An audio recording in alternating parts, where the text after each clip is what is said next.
kita semua sudah tahu lah bahwa situasi kebobrokan.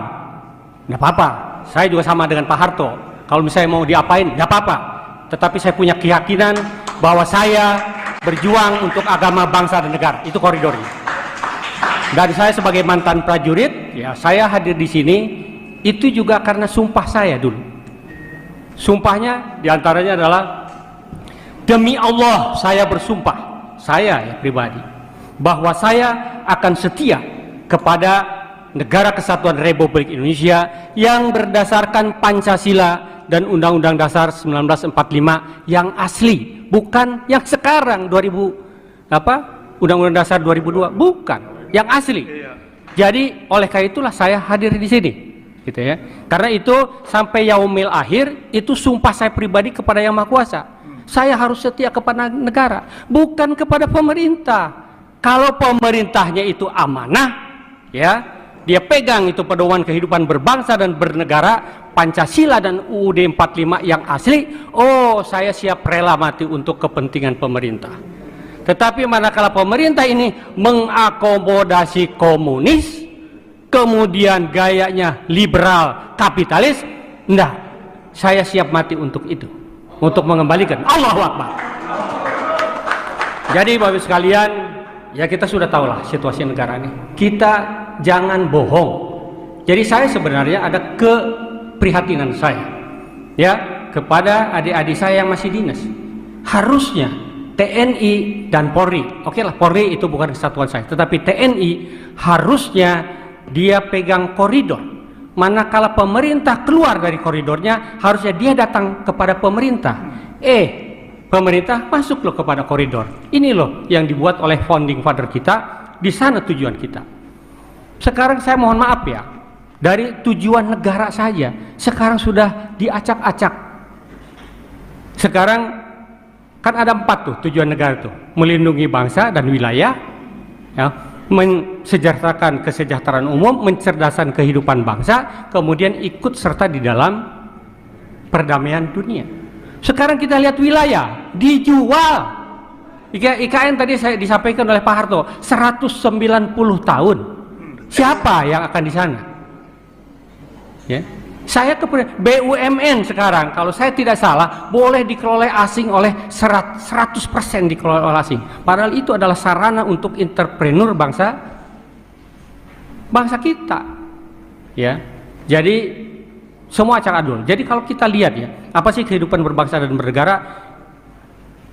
Geodemo konsos, ya, geografi, demografi, kemudian konsos, ipolek sospud milhan.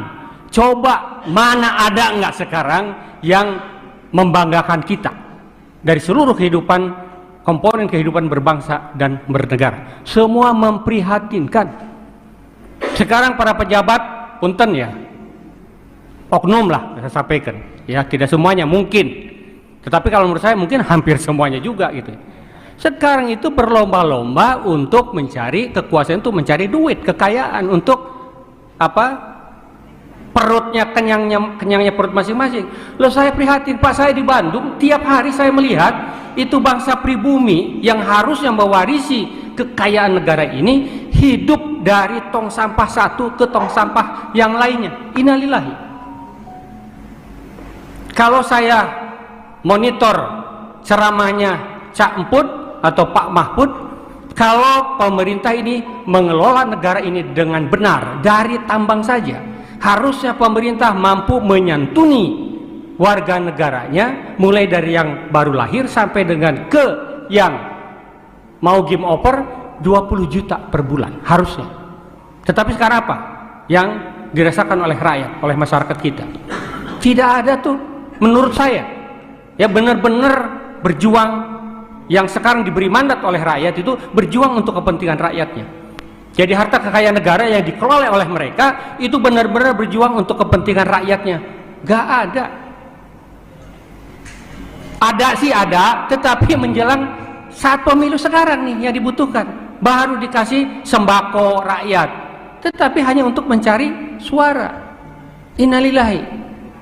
Jadi keprihatinan saya itu, oleh karena itu saya sudah sampaikan kepada siapapun, organisasi apapun, kalau saya diajak untuk membela agama, bangsa dan negara ini, ya, mensejahterakan rakyat, saya ikut. Mau dijadikan sebagai anggota pun saya ikut.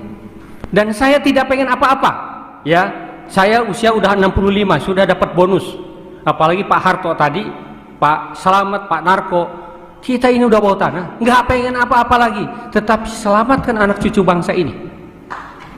Allahu Akbar. Ya, jadi sekali lagi saya sampaikan berkali, saya nggak pengen apa-apa, nggak.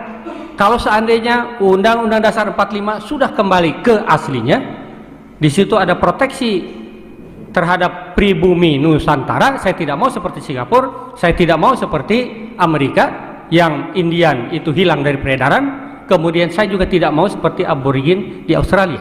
Yuk kita sama-sama bangun negara ini, tetapi bahwasanya ada resolusi PBB tentang pengakuan terhadap hak-hak masyarakat pribumi.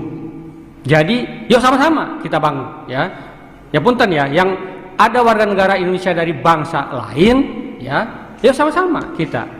Makanya saya di dalam punten, di dalam UUD 45 itu adendumnya, salah satu saya sarankan untuk pasal 6. Pasal 6 kan presiden adalah orang Indonesia asli. Sekarang kan sudah dirubah. Presiden warga negara Indonesia yang sejak kelahirannya dia berada di Indonesia sudah bisa jadi presiden. Jadi kalau negara X ingin menguasai Indonesia dengan Undang-Undang Dasar 45 palsu, tidak perlu saya invasi. Saya siapkan agen saya, suami istri, saya luncurkan ke Indonesia, ya. Kemudian begitu anaknya lahir, ya, 40 tahun kemudian atau sekarang sudah dirubah, ya, untuk kepentingan pencalonan wapres jadi 35 tahun kan itu dia siap untuk jadi presiden Republik Indonesia. Operasi intelijen strategis dan kekuatan saya jadikan si agen saya jadi warga negara Indonesia, ya. Kemudian dengan kekuatan duit saya bina kekuatan di sini. Kalau di Kopassus itu ada yang terkenal namanya Operasi Sandiuda, itu Pak Narko tuh, ya. Jadi itu untuk menguasai negara ini. Jadi sadar nggak? Ya, perpolitikan kita semuanya sudah transaksional. Yang punya duit yang jadi. Jadi bayangkan, ya, betapa mudahnya dengan peraturan sekarang kekuatan asing menguasai NKRI. Ini yang menjadi kegundahan saya. Maka saya bilang sebelum saya game over, ya, untuk membela bangsa dan negara ini plus agama. Kenapa agama? Karena menurut saya komunis sudah masuk ke semua lini kehidupan berbangsa dan bernegara. Makanya saya tekankan agama, karena bagi komunis agama itu adalah racun. Saya harus berada di posisi itu. Jadi saya siapkan diri saya, ya, saya siapkan untuk mewakafkan diri saya untuk kepentingan itu. Dan saya terus terang sudah sampaikan kepada anak istri saya. Pada saatnya Ibu Pertiwi memanggil, kalau memang itu untuk kepentingan agama, bangsa, negara, saya sudah cukup untuk tanggung jawab saya sebagai orang tua maupun sebagai suami. Dan izinkan saya untuk ikut bergabung dengan rekan-rekan seperjuangan yang tetap fokus untuk berjuang untuk agama, bangsa, dan negara kesatuan Republik Indonesia tercinta.